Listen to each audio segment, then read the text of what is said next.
What's up, everybody? I just went 6-0 with a very funny deck, winning two rescue. I won two Winnamats in a row. I think I only dropped one game, but it's really like 9-1 if you think about it, because yesterday before I played in Winnamats, I played at my locals and went 3-1. So we're gonna call this the 9-1 Guru Dragoon deck profile. My brain is fried, so I'm just gonna hop into it. I played 4 copies of Hidden City, 3 Guru, 3 Fiendus, 1 Archer, 2 Final Battle.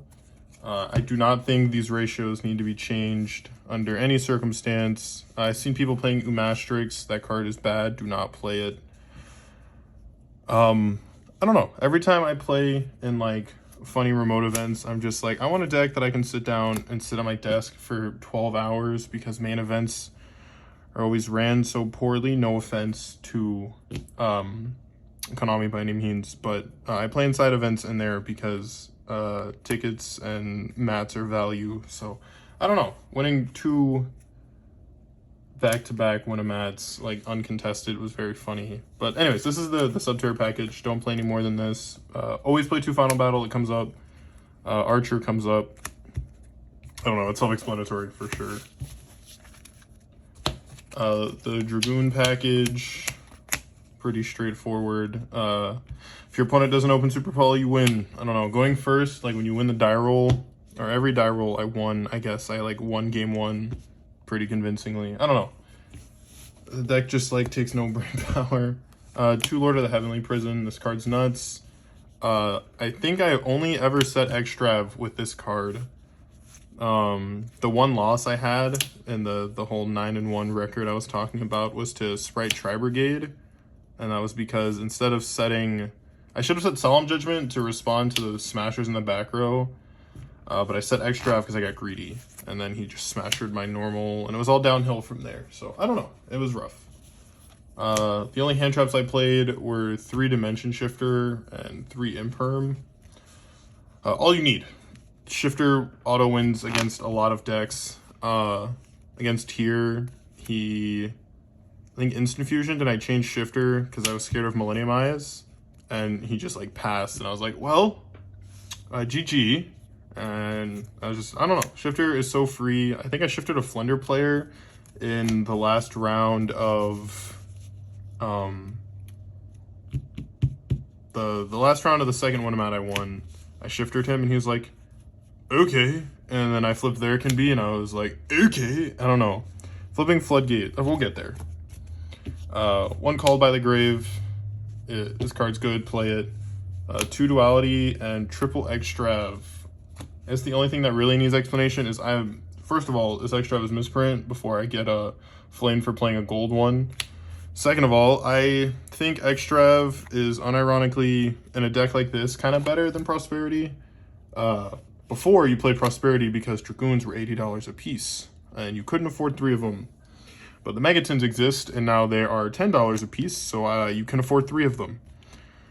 I don't know. A draw 2 in a deck that needs to see pretty much as many blowout cards as possible is really good.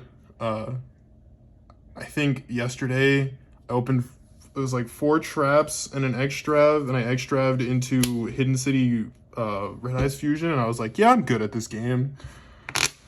I don't know. I like Extrav, and then Duality self-explanatory. When you don't have when you don't have Red Eyes Fusion, you Duality. For the traps, I played 3 Summon Limit. 3 there can be only 1. This is just blowout cards. 3 Strike and 1 Judgment. As cursed as these ratios look, the 1 Judgment was funny. I only own 1, so no rhyme or reason. I think I would have played 2 in the main if I could have. I don't know. I didn't miss it at all, honestly. I think like super late game, my opponent tried to Harpies me and I had Judgment, but I also had Dragoon and Fiendus in hand, so like this didn't matter. I don't know, the trap lineup's always the same. I prefer these Floodgates over any other ones. This is a blowout to every deck that isn't Tear Elements, and this is a blowout to every deck there can be isn't hitting. So, I don't know. The thought process is Dragoon backed by Floodgates, very good. I don't know. You guys, I'm sure, have seen this shit a million times before. In the extra deck, I cannot stress this enough. Like 5 cards matter. And everything else was just thrown in last second because I didn't want to go through my stuff. 3 Dragoon, literally, outside of Super Poly targets, the only card that matters in your extra deck. 2 Mud Dragon, 1 Garura, 1 Dragostapelia, 2 Starving Venom, 1 Entis.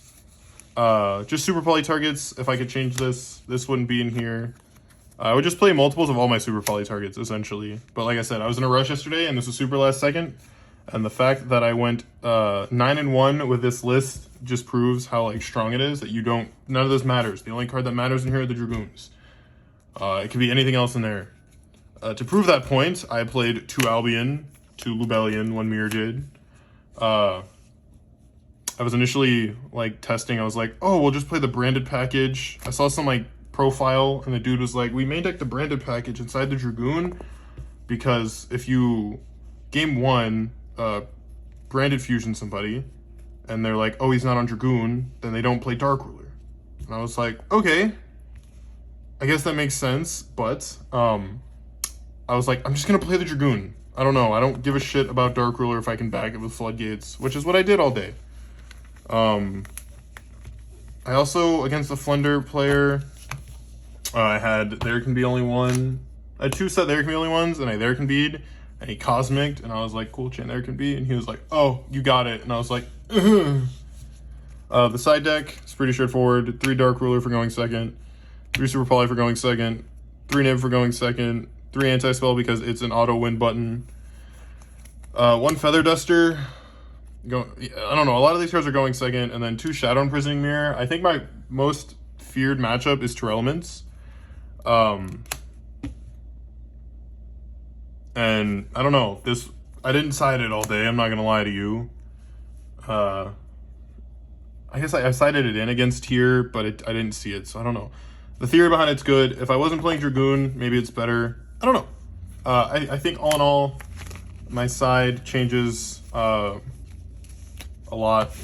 I don't know, post Darkwing Blast, probably. That's the list. There's really no theory behind a lot of the stuff. It's just Resolve Fusion, Resolve Floodgate, Extend Handshake. It pisses a lot of people off. I don't know. I figured with Super Poly being in the meta, these guys would not be as good. But I've learned that they have to draw it. So I don't know. It's still a scary card. They also have to stick a monster. I don't know. I just have consistently done good with Dragoon Guru in remote events. So I'm rambling. So I'm going to give a shout out to all of my guys in my group that I test with. I don't test this against them. I'm not going to lie to you. I feel like a big sack of doo-doo when I'm like, oh, I'll play test with you and it's just this. But I do play test with them a bunch of other decks, and that lets me learn matchups. Because I guess there is a little bit of brain power behind playing something like this. You have to know when to flip your floodgates and what to expect and what interactions your opponent has for your pieces of interaction. So, I don't know. All in all, the deck's great this format. This is the only profile you'll ever need to watch.